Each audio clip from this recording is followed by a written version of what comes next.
Hello students, आज के lecture में अगेन कार्बोहाइड्रेट केमिस्ट्री में हम कॉन्फ़िगरेशन ऑफ मोनोसैकेराइड्स को पढ़ने जा रहे हैं। और कॉन्फ़िगरेशन ऑफ मोनोसैकेराइड में पिछले लेक्चर में मैंने कॉन्फ़िगरेशन ऑफ एल्डो ट्राइओज और एल्डो टेट्रोज के बारे में डिस्कस किया था और ये भी बताया था कि किस तरीके से सबसे छोटा एल्डो ट्रायोज जो है वो डी ग्लिसरल्डिहाइड है, सबसे छोटी शर्करा है। और डी और एल दो रूपों में पाई जाती है और प्रकृति में ये दोनों रूप पाए जाते हैं, डी फॉर्म में और एल फॉर्म में। और डी फॉर्म से जब हम ट्रायोज से टेट्रोज बनाएंगे तो हमें 2⁻n के सूत्र के हिसाब से 2 से अगर हम आगे ट्रायोज से टेट्रोज बनाएंगे तो हमें 4 कंपाउंड मिलेंगे, 2 डी के और 2 एल के, और उनका नाम था डी एरिथ्रोज, डी थ्रियोज और एल एरिथ्रोज और एल थ्रियोज। अब चूंकि हमारे पास 4 कंपाउंड हैं, 2 डी के और 2 एल के, क्या है ये? एल्डो टेट्रोज, मतलब 4 कार्बन की शर्करा। और ये हम सारे के सारे जितना भी डिस्कशन कर रहे हैं वो एल्डो सीरीज़ का कर रहे हैं, कीटोज की बात नहीं कर रहे हैं। यानी वो शर्करा जिसमें कौन सा समूह हो, कार्बन नंबर 1 पर एल्डिहाइड हो, इसलिए हम एल्डो ट्रायोज, एल्डो टेट्रोज बोल रहे हैं। और आज हम पढ़ने जा रहे हैं कॉन्फ़िगरेशन ऑफ एल्डो पेंटोज। और हमें फिर से वापस यही पता है कि प्रकृति में एल्डो पेंटोज जो पाए जाते हैं इसी रूप में पाए जाते हैं, पर लैब में बनाने का तरीका हमें किलियनी ने बताया था। किलियनी फिशर सिंथेसिस के द्वारा हम एल्डो पेंटोज का आज कॉन्फ़िगरेशन या विन्यास हम साबित करने जा रहे हैं। कैसे? अब चूंकि एल्डो पेंटोज में 3 असममित कार्बन परमाणु होते हैं, मतलब 3 स्टीरियोजेनिक सेंटर होते हैं। 2⁻n मतलब 2⁻3, 2 × 2 × 2 मतलब 8 पॉसिबल स्टीरियो आइसोमर्स होंगे, जिसमें 4 एल्डो पेंटोज के और 4 डी एल्डो पेंटोज और 4 एल एल्डो पेंटोज होंगे। क्योंकि 2 एल्डो पेंटोज टेट्रोज के थे, जब उनको हम पेंटोज में बदलेंगे तो 2 से हमें 4 डी के एल्डो पेंटोज और 4 एल्डो टेट्रोज से 4 एल्डो पेंटोज हमें प्राप्त होंगे। यानी कि टोटल कितने हुए? 8 आइसोमर्स, जो कि 4 डी से और 4 एल किलियनी फिशर सिंथेसिस के द्वारा हम इन डी और एल एल्डो टेट्रोज के युग्म द्वारा बनाया जाता है। अब हम देखते हैं क्या क्या मिला था। D erythrose, D threose, L erythrose और एल थ्रियोज। तो डी एरिथ्रोज से हम स्टार्ट करते हैं। HOH दोनों समूह एक साइड में थे, H एक तरफ, OH एक तरफ। किलियनी फिशर सिंथेसिस को किया तो डी राइबोज मिला और डी एरिबिनोज मिला। डी राइबोज मतलब एक HOH का समावेश हुआ, HOH, डी राइबोज बन गया और ये बन गया हमारा सेकंड कार्बन, वही जो इंट्रोड्यूस होगा, एक बार HOH होगा और एक बार OH, तो इसका नाम है डी राइबोज और डी एरिबिनोज। यानी डी एरिथ्रोज से हमें 2 आइसोमर्स मिलेंगे। और चूंकि वो डी क्यों होंगे? क्योंकि डी एरिथ्रोज में कार्बन नंबर 3 का विन्यास HOH है, इसलिए इनमें भी विन्यास कैसा है? HOH, इसलिए सब सारे के सारे डी हैं। नेक्स्ट है डी थ्रियोज। अब एक HOH आया किलियनी फिशर सिंथेसिस द्वारा, तो क्या बना? D xylose. क्या नाम है? डी जाइलोज एल्डो पेंटोज का। और डी लाइक्सोज, यानी डी थ्रियोज से हमें 2 मिलते हैं, डी जाइलोज और डी लाइक्सोज। और इसके बाद हमको मिलता है नेक्स्ट, इसके बाद हमें मिलता है, इसके बाद जो है एल्डो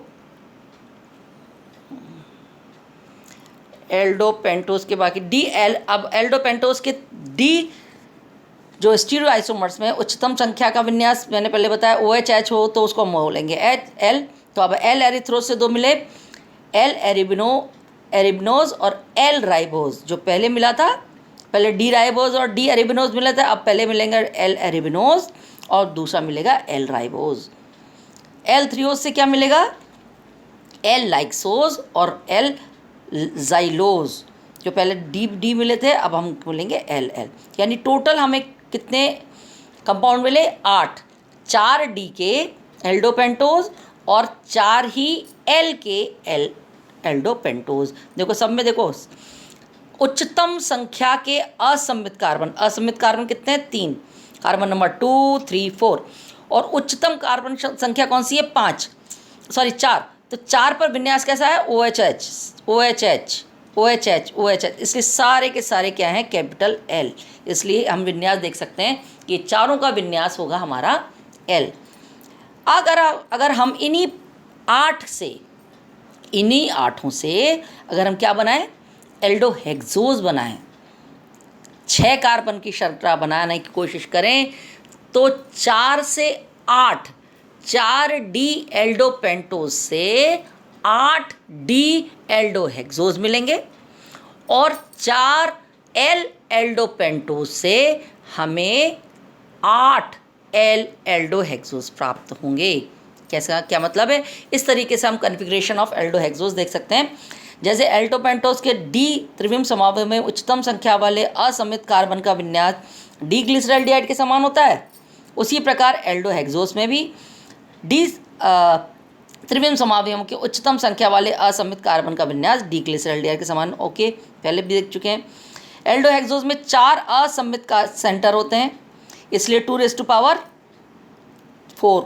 यानी टोटल 16। 8 डी के एल्डोहेक्सोज और 8 एल के त्रिविम समावयव ही प्राप्त होंगे। 8 डी श्रेणी को और 8। अब चूंकि एल श्रेणी हमारे पॉइंट कहना चाहिए केमिस्ट्री के पॉइंट ऑफ व्यू से हम उनको यूज़ में आने वाली अक्सर शर्कराएं कौन सी होती हैं? डी। और प्रकृति में पाए जाने वाला सबसे ज़्यादा इंपॉर्टेंट कंपाउंड हमारा है डी ग्लूकोज, इसलिए हम उसी पे ज़्यादा फोकस करेंगे। इसलिए एल को हम एक तरफ रख देते हैं, उनका हम कॉन्फ़िगरेशन नहीं देखेंगे। हम किस पे फोकस करेंगे? क्योंकि हमें एल्डोहेक्सोज में भी किसका विन्यास ज्ञात करना है? ग्लूकोज का। ठीक है, तो इसलिए हम ग्लूकोज का विन्यास जब प्राप्त करते हैं तो कैसे देखेंगे? अब हम 4 हमें डी एल्डोपेंटोज मिले थे, डी राइबोज, डी एरेबिनोज, डी ज़ाइलोज और डी लाइक्सोज। तो इनका हम वापस के लिए फिशर सिंथेसिस कराएंगे और हर बार हमें पता है 2 नए असममित कार्बन बनेंगे, एक बार HOH जुड़ के और एक बार OH और H जुड़ के। तो डी राइबोज का जब हम करते हैं किलियन फिशर सिंथेसिस तो डी एल्डोहेक्सोज में देखो डी राइबोज से हमें क्या मिला? डी एलोज, सारे H एक तरफ, सारे OH एक तरफ। डी एल्ट्रोज, पहला कार्बन HOH, पहला carbon sorry second carbon HOH, second carbon OHH। हो गया synthesis Kiliani. D allose, D altrose. D arabinose से देखो एल्डोहेक्सोज तो हमें मिले, कौन कौन सा मिला? डी ग्लूकोज मिला और डी मेनोज मिला। डी ज़ाइलोज से हमें डी ग्यूलोज मिला और डी आयोडोज मिला। डी लाइक्सोज से हमें डी गैलेक्टोज मिला और डी टेलोज मिला। हर बार हम देखते हैं, अभी तुम्हें लग रहा होगा कि इसको याद कैसे करेंगे, रटने की कोई ज़रूरत नहीं है बच्चों। सबसे पहले अगर भूल जाओ तो डी ग्लिसरॉल्डिहाइड तो लिखना आता है, एल लिखना आता है। हर बार जब 4 कार्बन लिखो तो पहले कार्बन पे तो CHO लिखोगे, सेकंड कार्बन पे एक बार HOH लिख लो, तीसरे और चौथे पे वही लिखो जो कि हमारे पहले वाले कार्बन का विन्यास था। तो इस तरीके से हम इसको